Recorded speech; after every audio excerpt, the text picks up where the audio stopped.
ಎಲ್ಲರಿಗೂ ನಮಸ್ಕಾರ. ಮತ್ತೊಂದು ವಿಡಿಯೋಗೆ ಸ್ವಾಗತ. ನಾನು ನಿಮ್ಮ ಡಾರ್ಲಿಂಗ್ ಧನು. ಎಪಿಸೋಡ್ ನೋಡಿದ್ರ ಎಪಿಸೋಡ್ ಆದ್ಮೇಲೆ ಏನೆಲ್ಲ ಮಾಡಿದ್ರು, ಏನೆಲ್ಲ ಮಾತಾಡಿದ್ರು, ಮಿಡ್ ನೈಟ್ ಅಲ್ಲಿ ಮಧ್ಯರಾತ್ರಿ ಮಾತುಗಳನ್ನು ತಗೊಂಡಾಗ ಏನೆಲ್ಲ ಆಗ್ತಾ ಇತ್ತು, ಏನೆಲ್ಲ ಆದಂತೆಲ್ಲ ಮಾತಾಡೋಣ. ಮುಖ್ಯವಾಗಿ ಈ ಮಿಡ್ ನೈಟ್ ಅಲ್ಲಿ ಖಂಡಿತವಾಗ್ಲೂ ಕಾವ್ಯವ್ರಿಗೆ ಗೊತ್ತಾಗಿ ಮಾತಾಡ್ತಾರೋ ಗೊತ್ತಿಲ್ದನೆ ಮಾತಾಡ್ತಾರೋ, ಏನ್ ಮಾತಾಡ್ಬೇಕು ಗೊತ್ತಿಲ್ದನೆ ಮಾತಾಡ್ತಾರೋ ಗೊತ್ತಿಲ್ಲ. ಖಂಡಿತವಾಗ್ಲೂ ಒಂದಂತೂ ಸತ್ಯ, ಸ್ವಲ್ಪ ಗಿಲ್ಲಿಯವನ್ನ ನೆಗೆಟಿವ್ನೇ ಮಾಡ್ತಾ ಇದ್ರು ಮಿಡ್ ನೈಟ್ ಅಲ್ಲಿ ಎಪಿಸೋಡ್ ಅಲ್ಲಿ. ಯಾಕೆ ಅಂದ್ರೆ ಒಂದು ಒಂದು ಇದು ಇರುತ್ತೆ, ಚಟುವಟಿಕೆ ಇರುತ್ತೆ, ಒಂದು ಟಾಸ್ಕ್ ಕೊಟ್ಟಿರ್ತಾರೆ. ಆ ಟಾಸ್ಕ್ ಅಲ್ಲಿ ಏನಂದ್ರೆ ಒಂದೊಂದ್ ಬಗ್ಗೆ ಒಂದು ಒಪಿನಿಯನ್ ಹೇಳ್ಕೊಡ್ಬೇಕು. ಅದು ಏನು ಯಾಕಾಗಿತ್ತು ಅಂತೆಲ್ಲ ಮಾತಾಡ್ತೀನಿ. ಅದೇ ರೀತಿಯಾಗಿ ರಾಶಿಕ್ ಅವ್ರ ಬಗ್ಗೆ ತುಂಬಾ ಅಂದ್ರೆ ತುಂಬಾ ಬ್ಲೇಮ್ ಮಾಡ್ತಾ ಇದ್ರು. ನಮ್ಮ ರಘು ಆಗಿರ್ಬೋದು, ಸ್ಪಂದನ ಆಗಿರ್ಬೋದು, ಚೈತ್ರ ಆಗಿರ್ಬೋದು, ಅವರ ಮಾತಲ್ಲಿ ಕೂಡ ನ್ಯಾಯ ನೀತಿ ಇತ್ತಂತ ಅನಿಸ್ತಾ ಇತ್ತು. ಮತ್ತೆ ಅವ್ರೇನ್ ಮಾತಾಡಿದ್ರು ಅದೇ ರೀತಿಯಾಗಿ ರಜತ್ ಮತ್ತೆ ಚೈತ್ರ ಗಿಲ್ಲಿ ಕಾವ್ಯ ಅವ್ರು ಕೂಡ ಮಾತಾಡ್ತಾ ಇದ್ರು ಏನೆಲ್ಲ ಆಗುತ್ತೆ, ಏನೆಲ್ಲ ಆಗ್ಬೋದು ಅಂತ. ಇದು ನೋಡಿ ಮಾತಾದ್ಮೇಲೆ ಗೊತ್ತಾಗ್ತಾ ಇತ್ತು ಯಾಕೋ ಈ ವಾರ ಚೈತ್ರ ಮತ್ತು ರಜತ್ ಅವ್ರು ಹೋಗ್ಬಹುದು ಅಂತ ಅನಿಸ್ತಾ ಇತ್ತು. ಕಂಪ್ಲೀಟ್ ಆಗಿ ಮಿಡ್ ನೈಟ್ ಅಲ್ಲಿ ಏನೆಲ್ಲ ಮಾತಾಡ್ತಾ ಇದ್ರು, ಆ ಸ್ಪೆಷಲ್ ಚಟುವಟಿಕೆ ಏನು, ಆ ಸ್ಪೆಷಲ್ ಟಾಸ್ಕ್ ಯಾವ ರೀತಿ ಇತ್ತು, ಆ ಟಾಸ್ಕ್ ಅಲ್ಲಿ ಕಾವ್ಯ ಗಿಲ್ಲಿನ ಯಾವ ರೀತಿ ಎಲ್ಲ ತುಂಬಾ ಅಂತಲ್ಲ ಸ್ವಲ್ಪ ನೆಗೆಟಿವ್ ಮಾಡಕ್ಕೆ ಪ್ರಯತ್ನ ಪಟ್ರು. ಅದು ಎಕ್ಸ್ಪೆಷಲಿ ಗಿಲ್ಲಿ ಬಾಯಿಂದನ ಬಂತು.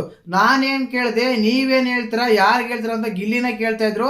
ಆ ರೀತಿ ಇತ್ತು, ಅದೆಲ್ಲ ಮಾತಾಡ್ತೀನಿ. ದಯವಿಟ್ಟು ಚಾನಲ್ ಯಾರೋ ಹೊಸಬ್ರು ನೋಡ್ತಾ ಇದ್ರೆ ಮಿಸ್ ಮಾಡ್ದೇನೆ ಚಾನಲ್ನ ಸಬ್ಸ್ಕ್ರೈಬ್ ಮಾಡಿ, ವಿಡಿಯೋನ ಲೈಕ್ ಮಾಡಿ. ಇನ್ನು ಡೈರೆಕ್ಟ್ ಆಗಿ ವಿಷಯಕ್ಕೆ ಬಂದ್ಬಿಡ್ತೀನಿ. ನಾನ್ ಲೈವ್ ನೋಡಿದಾಗ ಏನಾಗುತ್ತೆ ಅಂದ್ರೆ, ಸಂತೂರ್ ಕಡೆಯಿಂದ ಒಂದು ಇವೆಂಟ್ ಇದೆ, ಚಟುವಟಿಕೆ ಇದೆ. ಆ ಸಂತೂರ್ ಇವೆಂಟ್ ಏನಂದ್ರೆ ಅಲ್ಲಿರೋ ಫಿಮೇಲ್ ಕಂಟೆಸ್ಟ್ಗಳ ಏನಾದ್ರೂ ಇದಾರೆ ಕರೆಕ್ಟ್ ಆಗಿ ಕ್ಯೂಟ್ ಆಗಿ ರೆಡಿ ಆಗಿ ಚೆನ್ನಾಗಿ ಒಂದು ಸ್ಟೇಜ್ ಹಾಕಿರ್ತಾರೆ. ಆ ಸ್ಟೇಜ್ ಮೇಲೆ ಕ್ಯಾಟ್ ವಾಕ್ ಅಂತಲ್ಲ, ಅದು ಏನಂತಪ್ಪ, ಫ್ಯಾಷನ್ ಶೋ ವಾಕ್ ಮಾಡಬೇಕು, ನಡ್ಕೊಂಡು ಹೋಗ್ಬೇಕು, ಸ್ಟೈಲ್ ಮಾಡಬೇಕು. ಅದು ಒಂದು ಇದು ಶೋ ಇರುತ್ತೆ, ಒಂದು ಫ್ಯಾಷನ್ ಶೋ ಇರುತ್ತೆ, ಫ್ಯಾಷನ್ ಶೋ ಇರುತ್ತೆ. ಆ ಫ್ಯಾಷನ್ ಶೋ ಅಲ್ಲಿ ನಡ್ಕೊಂಡು ಬಂದ್ಮೇಲೆ ಸಾಂಗ್ ಹಾಕ್ತಾರೆ. ಅದೆಲ್ಲ ಆದ್ಮೇಲೆ ಒಬ್ಬ ಕಂಟೆಸ್ಟೆಂಟ್ ಅವನ ಒಂದು ಕ್ವಶನ್ ಕೇಳಬೇಕು. ಆ ಕ್ವಶನ್ ಅದು ಫಿಮೇಲ್ ಕಂಟೆಸ್ಟೆಂಟ್ ಗಳಿಗೆ ಒಬ್ಬ ಮೇಲ್ ಕಂಟೆಸ್ಟೆಂಟ್ ಕೇಳ್ತಾನೆ. ಆ ಟೈಮಲ್ಲಿ ಗಿಲ್ಲಿ ಕಾವ್ಯ ಅವ್ರಿಗೆ ಕೇಳ್ತಾರೆ, ಒಂದು ಪ್ರಶ್ನೆ ಮಾಡ್ತಾರೆ. ಏನಂತಂದ್ರೆ, ನೀವು ಈ ಮನೆಯಲ್ಲಿ ಯಾವಾಗ ತುಂಬಾ ಸ್ಟ್ರಾಂಗ್ ಇದ್ರ, ಅಂದ್ರೆ ನಿಮಗೆ ತುಂಬಾ ಲೋಯಲಿಟಿ ಇದ್ದಾಗ, ಅಂದ್ರೆ ತುಂಬಾ ನಾನು ಸೋತಿದ್ದೀನಿ ಅಂದಾಗ, ಆ ಒಂದು ಟೈಮು ಅಂದ್ರೆ ನಾನು ಈ ಕಾರಣಕ್ಕೆ ಬಿಗ್ ಬಾಸ್ ಮನೆಯಲ್ಲಿ ಸ್ಟ್ರಾಂಗ್ ಇದ್ದೀನಿ, ಈ ಕಾರಣಕ್ಕೆ ನಾನು ಚೆನ್ನಾಗಿದ್ದೀನಿ, ಈ ಕಾರಣಕ್ಕೆ ನಾನು ಆಟ ಆಡ್ತಾ ಇದ್ದೀನಿ ಅಂತ ನಿಮ್ಗೆ ಯಾವಾಗ ಯಾವ ಸಿಚುವೇಶನ್ ಅನ್ನಿಸ್ತು ಅಂತ ಗಿಲ್ಲಿ ಅವರು ಕಾವ್ಯಗೆ ಪ್ರಶ್ನೆ ಕೇಳ್ತಾರೆ. ಈ ಪ್ರಶ್ನೆ ಕೇಳಿದಾಗ ತುಂಬಾ ವಿಷಯಗಳಿದ್ದು. ಏನಂತೇಳಿ, ಅಶ್ವಿನ್ ಹತ್ರ ಫೈಟ್ ಮಾಡೋದಾಗಿರ್ಬೋದು, ಟಾಸ್ಕ್ ಆಗಿರ್ಬೋದು, ನಾನು ಎಲ್ಲಾದ್ರೂ ಕಳಪೆ ಅಂದ್ರೂ ಕೂಡ ಚೆನ್ನಾಗಿ ಆಡಿನಂತ ಬೇರೆ ಬೇರೆ ಬೇರೆ ಬೇರೆ ರೀಸನ್ಸ್ ಎಲ್ಲ ಕೊಡ್ಬೋದಾಗಿತ್ತು, ಕೊಟ್ಟಿದ್ರೆ ಚೆನ್ನಾಗಿರೋದು. ಬಟ್ ಕಾವ್ಯ ಅವರು ಏನ್ ಮಾಡಿದ್ರು ಅಂದ್ರೆ ಅಗೈನ್ ಗಿಲ್ಲಿ ತಗೊಂಡ್ಬಂದ್ರು. ನಾನು ಫಸ್ಟ್ ಆಗಿ ಜೋಡಿಯಾಗಿ ಬಂದಿದ್ದೆ, ಗಿಲ್ಲಿ ಜೊತೆಗೆ ಮಾಡಿದ್ದೆ, ಫಸ್ಟ್ ವೀಕಲ್ಲಿ ಗಿಲ್ಲಿ ಜೊತೆಗಿದ್ವಿ, ಅದಾದ್ಮೇಲೆ ಗಿಲ್ಲಿ ಕಾವ್ಯ ಅಂತೆಲ್ಲ ಅಂತ ಇದ್ರು. ಅದ್ರಿಂದ ಸಪ್ರೇಟ್ ಆಗಕ್ಕೆ ತುಂಬಾ ಪ್ರಯತ್ನ ಪಟ್ಟೆ. ಗಿಲ್ಲಿ ತುಂಬಾ ಇರಿಟೇಟಿಂಗ್ ಮಾಡ್ತಾ ಇದ್ರು, ಗಿಲ್ಲಿ ಇನ್ನೇನೋ ಮಾಡ್ತಾ ಇದ್ರು. ಅದರಿಂದ ನಾನು ಹೊರಗೆ ಬಂದೆ, ನಾನು ಸ್ಟ್ರಾಂಗ್ ಆದೆ ಅಂದ್ರೆ ಇಲ್ಲಿ ಗಿಲ್ಲಿ ಅವ್ರನ್ನ ನೆಗೆಟಿವ್ ಮಾಡಕ್ಕೆ ನೋಡ್ತಾ ಇದ್ರ ಅಂತ ಅನಿಸ್ತಾ ಇದ್ದ ನನಗೆ ಕಾವ್ಯ. ಯಾಕೆ ಅಂದ್ರೆ ಪ್ರತಿ ಮಾತಲ್ಲೂ ಗಿಲ್ಲಿ ಬರ್ತಾರೆ, ಎಂಡಿಂಗ್ ಅಲ್ಲೂ ಗಿಲ್ಲಿ ಬರ್ತಾರೆ, ಮಧ್ಯದಲ್ಲೂ ಗಿಲ್ಲಿ ಬರ್ತಾರೆ. ಅಂದ್ರೆ ಮನೆ ಮಂದಿ ಎಲ್ಲ ಅಂತ ಇದ್ರು ಗಿಲ್ಲಿ ಜೊತೆಗಿರ್ತಾರೆ, ಗಿಲ್ಲಿ ಕಾವ್ಯ ಜೊತೆಗಿರ್ತಾರ ಅಂತ ಇದ್ರು. ಬಟ್ ಅದನ್ನೆಲ್ಲ ರಿಮೂವ್ ಮಾಡಿ ನಾನೇ ಹೊರಗೆ ಬಂದಿದ್ದೀನಿ. ಅದೇ ನನ್ನ ಒಂದು ಸ್ಟ್ರಾಂಗ್ ಸ್ಟ್ರಾಟಜಿ, ಅದೇ ಒಂದು ನನ್ನ ಅದೇನಂತೀವಿ ನಾವು ಪಾಸಿಟಿವ್, ಅಂದ್ರೆ ನಾನು ಸ್ಟ್ರಾಂಗ್ ಆಗಿ ಇದೀನಿ ಅನ್ನೋಕೆ ಅದೇ ಕಾರಣ ಅಂತೆ. ಅಂದ್ರೆ ನೀವು ಗಿಲ್ಲಿಂದ ಸಪ್ರೇಟ್ ಆಗಿಬಿಟ್ರೆ ಸ್ಟ್ರಾಂಗ್ ಆದಂಗ ಏನಮ್ಮ ಕಾವ್ಯ ನೀವು ಅಂತ ಅನಿಸ್ತಾ ಇತ್ತು ನನಗೆ. ಆಕ್ಚುಲಿ ನೋಡ್ಬೇಕಂದ್ರೆ ಕಾವ್ಯ ಚೆನ್ನಾಗಿ ಮಾತಾಡ್ತಾರೆ, ಬಟ್ ನೈಟ್ ಯಾವ ಕಾರಣಕ್ಕೆ ಆ ರೀತಿ ಎಲ್ಲ ಮಾತಾಡ್ತಾರೆ ನನಗೆ ಗೊತ್ತಾಗ್ಲಿಲ್ಲ. ಒಂದೊಂದು ವಿಷಯ ಅಂದ್ರೆ ಕಾವ್ಯ ಅವರು ಅಲ್ಲಿನ ಕಂಪೇರ್ ಮಾಡಿದ್ರೆ ಅಲ್ಲಿನ ಫಿಮೇಲ್ ಕಂಟೆಸ್ಟೆಂಟ್ಗಳಿಗೆ ನನ್ನ ಪರ್ಸ್ಪೆಕ್ಟಿವ್ ಸರಿನಾ ನೋಡಿದಾಗ ತುಂಬಾ ಕ್ಯೂಟ್ ಆಗಿ ಕಾಣ್ತಾ ಇದ್ರು. ಎಕ್ಸ್ಪೆಷಲಿ ಎಲ್ಲರೂ ರೆಡ್ ಸಾರಿನ ಹಾಕೊಂಡಿದ್ರು. ಆ ರೆಡ್ ಸಾರಿ ಹಾಕೊಂಡು ಕ್ಯಾಟ್ ವಾಕ್ ಮಾಡಿದಾಗ ಕಾವ್ಯ ತುಂಬಾನೇ ಕ್ಯೂಟ್ ಆಗಿ ಚೆನ್ನಾಗಿ ಕಾಣ್ತಿದ್ರು ಅಂತ ಹೇಳ್ಬೋದು. ಅದೇ ರೀತಿಯಾಗಿ ಎಲ್ಲರೂ ಬರ್ತಾರೆ. ರಾಶಿಕ್ ಆಗಿರ್ಬೋದು, ಸ್ಪಂದನ ಆಗಿರ್ಬೋದು, ಕಾವ್ಯ ಆಗಿರ್ಬೋದು, ಅಶ್ವಿನಿ ಆಗಿರ್ಬೋದು, ಎಲ್ಲರೂ ಕೂಡ ಒಂದು ಒಳ್ಳೆ ಸ್ಟೈಲ್ ಲುಕ್ ಅಲ್ಲಿ ಬಂದು ಚೆನ್ನಾಗಿ ಮಾತಾಡ್ತಾರೆ. ಆ ಟೈಮಲ್ಲಿ ಗಿಲ್ಲಿ ಬಗ್ಗೆ ಈ ರೀತಿ ಎಲ್ಲ ಮಾತಾಡ್ತಾರೆ.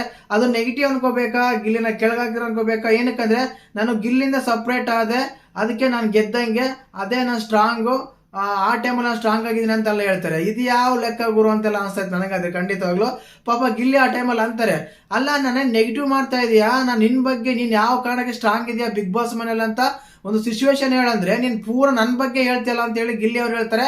ಅದು ಕೂಡ ಗಿಲ್ಲಿ ಮುಖ ನೋಡಿ ಹೇಳಲ್ಲ, ಬೇರೆ ರಜತ್ ಅವ್ರಿಗೆ ಹೇಳ್ತಾ ಇರ್ತಾರೆ. ಗಿಲ್ಲಿ ಅಲ್ಲಿಗೆ ಅಂತಾರೆ, ಅಲ್ಲ ಕ್ವಶನ್ ಕೇಳಿದ್ ನಾನು, ನೀನ್ ಪ್ರಶ್ನೆ ಮಾಡಿದ್ ನಾನು, ಅದನ್ನ ಬಿಟ್ಬಿಟ್ಟು ಯಾರ ಮುಖ ನೋಡಿ ಏನ್ ಹೇಳ್ತಾ ಇದೀಯ ಅಂತ ಹೇಳಿ ಆ ಗಿಲ್ಲಿ ಅವರು ಕಾವ್ಯ ಅವ್ರಿಗೆ ಹೇಳ್ತಾರೆ. ಯಾಕೋ ಗಿಲ್ಲಿ ಏನ್ ಬೇಜಾರಾಯ್ತು ಅಂತೆಲ್ಲ ಆಮೇಲೆ ಕವರ್ ಮಾಡ್ದಂಗೆ ಆಗ್ತಾ ಇತ್ತು. ಖಂಡಿತವಾಗ್ಲು ಇದೆಲ್ಲ ಎಪಿಸೋಡ್ ಬರುತ್ತಾ ನೋಡ್ಬೇಕು. ಬಟ್ ಕಾವ್ಯ ಮತ್ತು ಗಿಲ್ಲಿ ನಡುವೆ ಸ್ವಲ್ಪ ಶುರುವಾಯ್ತು. ಹಂಗಂತ ಗಿಲ್ಲಿ ಏನು ಬೇಜಾರು ಮಾಡ್ಕೊಂಡಿಲ್ಲ. ಬಟ್ ಅವ್ರು ಮಾಡಿದ ಮಾತುಗಳು ನೋಡಿದಾಗ ನಮ್ಗೆ ಹಂಗೆ ಅದೇ ರೀತಿ ಅನಿಸ್ತಾ ಇತ್ತು. ಇನ್ನು ಅದಾದ್ಮೇಲೆ ಮೇನ್ ಆಗಿ ಏನಂದ್ರೆ ಟಾಸ್ಕ್ ಬಗ್ಗೆ ಮಾತಾಡ್ತಿದ್ರು ರಜತ್, ಗಿಲ್ಲಿ, ಕಾವ್ಯ. ಏನಂತಂದ್ರೆ ಫ್ಯಾಷನ್ ಶೋ ಆದ್ಮೇಲೆ ಗಿಲ್ಲಿ ಅವ್ರು ಕೂಡ ಒಂದು ಕೊಡ್ತಾರೆ, ಅದು ಹಾಕೊಂಡು ಓಡಾಡಬೇಕು, ನಡ್ಕೊಂಬ ಸ್ಟೈಲಲ್ಲಿ ಹೆಂಗ್ ಬರ್ತಿ ಅಂತೆಲ್ಲ ಹೇಳ್ತಾ ಇದ್ರು. ಸಖತ್ತಾಗಿ ನೈಟ್ ಅಲ್ಲಿ ಚೆನ್ನಾಗಿತ್ತು. ಬಟ್ ಸ್ಕ್ರೀನ್ ಸ್ಪೇಸ್ ಜಾಸ್ತಿ ಸಿಗ್ತಾ ಇದೆ ಲೈವ್ ಅಲ್ಲಿ ಗಿಲ್ಲಿಗೆ. ಬಟ್ ಇದ್ರಲ್ಲಿ ಎಪಿಸೋಡ್ ಯಾಕೆ ಬರ್ತಾ ಇಲ್ಲ ಅಂತ ಕನ್ಫ್ಯೂಷನ್ಸ್ ಬೇರೆ ಆಗ್ತಾ ಇದೆ.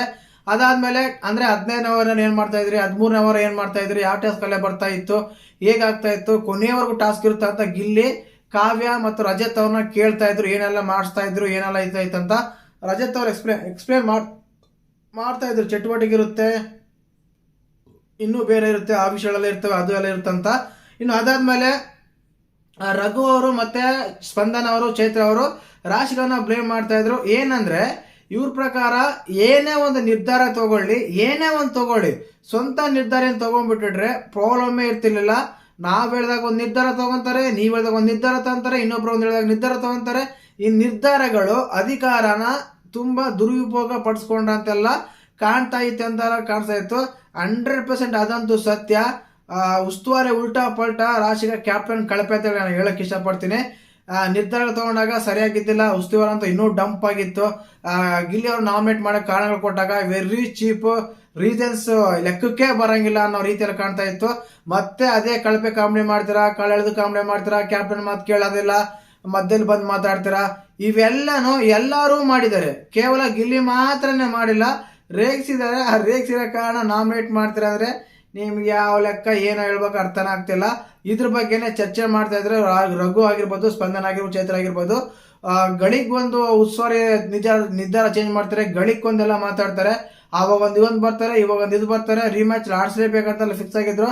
ಆಕ್ಚುಲ್ ಅದು ರೀಮ್ಯಾಚ್ ಆಡಿಸ್ಬಾರ್ದು ಅಂತಿತ್ತಂತೆ. ಬಟ್ ನಿನ್ನೆನೇ ನೋಡಿದ್ವಿ, ಮತ್ತೆ ಇವತ್ತು ಕೂಡ ಫುಲ್ ನೋಡಿದ್ವಿ, ಎಪಿಸೋಡ್ ಅದೇ ಇತ್ತು. ಅದ್ರ ಬಗ್ಗೆ ಚರ್ಚೆ ಮಾಡ್ತಾ ಇದ್ರು ರಘು ಮತ್ತು ಇವರು. ಇನ್ನು ಅದಾದ್ಮೇಲೆ ಗಿಲ್ಲಿ, ಕಾವ್ಯ ಸ್ವಲ್ಪ ಇದೇನೋ ನಾವು ಕಾಂಟ್ರಿಬ್ಯೂಷನ್ ಅಲ್ಲ, ಕನ್ವರ್ಷನ್ ಸುಮ್ಮನೆ ಚೆನ್ನಾಗೇ ಮಾತಾಡ್ತಾ ಇದ್ರು. ಬಟ್ ಕಾವ್ಯ ಆ ರೀತಿ ಮಾತಾಡಿದ ಸ್ವಲ್ಪನೂ ಇಷ್ಟ ಆಗಿಲ್ಲ ಅಂತ ಹೇಳ್ತೀನಿ. ಬಟ್ ಎಪಿಸೋಡ್ ಟೆಲಿಕಾಸ್ಟ್ ಆಗುತ್ತಾ ನೋಡ್ಬೇಕು. ಏನಕ್ಕಂದ್ರೆ ಆ ಟೈಮಲ್ಲಿ ಕ್ವಶನ್ ಮಾಡಿದ್ ಗಿಲ್ಲಿ ಬಗ್ಗೆನೆ ಬೇರೆ ರೀತಿ ಎಲ್ಲ ಹೇಳ್ತಾ ಇದ್ರು. ಅದನ್ನ ಬಿಟ್ಬಿಟ್ಟು ಬೇರೆ ಎಲ್ಲ ಹೇಳ್ಬೋದಾಗಿತ್ತು, ಚೆನ್ನಾಗಿ ಆಡ್ತೀನಿ, ನಾನು ಚೆನ್ನಾಗಿ ಆಟ ಆಡ್ಬೋದು, ಆಗಿರ್ತೀನಿ, ಹೀಗಿರ್ತೀನಿ, ಅದಕ್ಕೆ ಸ್ಟ್ರಾಂಗ್ ಅಂತ. ಇಲ್ಲಿ ಗಿಲ್ಲಿ ಅವ್ರ ಪಾಯಿಂಟ್ ಹೇಗಿತ್ತಂದ್ರೆ, ನೀವು ಬಿಗ್ ಬಾಸ್ ಮನೇಲಿ ಯಾಕೆ ಸ್ಟ್ರಾಂಗು, ಯಾವ ಸಿಚುವೇಶನ್ ಸ್ಟ್ರಾಂಗ್ ಆದ್ರೆ ಒಂದು ಸಿಚುವೇಶನ್ ಹೇಳಂತ ಹೇಳಿದ್ರು. ಅವ್ರು ತಗೊಂಡೋಗಿ ಗಿಲ್ಲಿ ಜರ್ನಿ ಎಲ್ಲ ಹೇಳ್ಬಿಟ್ರು ಕಾವ್ಯ ಅವರು. ಅದೇ ಆಗಿ ಸ್ಟೇಜ್ ಮೇಲೆ ಹಾಗೇನೆ ಎಲ್ಲರಿಗೂ ಒಂದು ಪ್ರಶ್ನೆ ಮಾಡ್ತಾರೆ. ರಕ್ಷಿತಾ ಯಾರು ಚೈತ್ರ ಅವರಿಗೆ ನಮ್ಮ ರಘು ಕ್ವಶನ್ ಮಾಡ್ಬೋದು ಅಂತ ಅನ್ಸುತ್ತೆ. ತುಂಬಾ ಫನ್ ಆಗಿ ಫ್ಯಾಷನ್ ಶೋ ತರ ತುಂಬಾ ಕ್ಯೂಟ್ ಆಗಿ ಎಲ್ಲ ಕಾಣಿಸ್ತಾರೆ. ಫೀಮೇಲ್ ಕಂಟೆಸ್ಟ್ಗಳು ಅಂತ ಹೇಳ್ಬೋದು. ಅದರಲ್ಲಿ ಎಸ್ಪೆಷಲಿ ಕಾವ್ಯ ಅವರು ತುಂಬಾ ಕ್ಯೂಟ್ ಆಗಿ ಕಾಣಿಸ್ತಾರೆ ಅಂತ ನಾನು ಹೇಳ್ತೀನಿ. ನೋಡೋಣ, ನೀವೆಲ್ಲ ಮಿಡ್ ನೈಟ್ ಮಾತುಗಳು ಈ ರೀತಿ ಎಲ್ಲ ನಡೀತಾ ಇತ್ತು ನೈಟ್ ಅಲ್ಲಿ. ಎಪಿಸೋಡ್ ಆದ್ಮೇಲೆ ಚೆನ್ನಾಗೇ ಇತ್ತು. ಕಾನ್ವರ್ಸೇಷನ್ಗಳೆಲ್ಲ ತುಂಬಾ ಚೆನ್ನಾಗಿ ಮಾತಾಡ್ತಾ ಇದ್ರು ಅಂತ ಹೇಳಕ್ ಇಷ್ಟಪಡ್ತೀನಿ. ವಿಡಿಯೋ ಲೈಕ್ ಮಾಡಿ, ಶೇರ್ ಮಾಡಿ. ಜೈ ಹಿಂದ್, ಜೈ ಕರ್ನಾಟಕ ಮಾತು.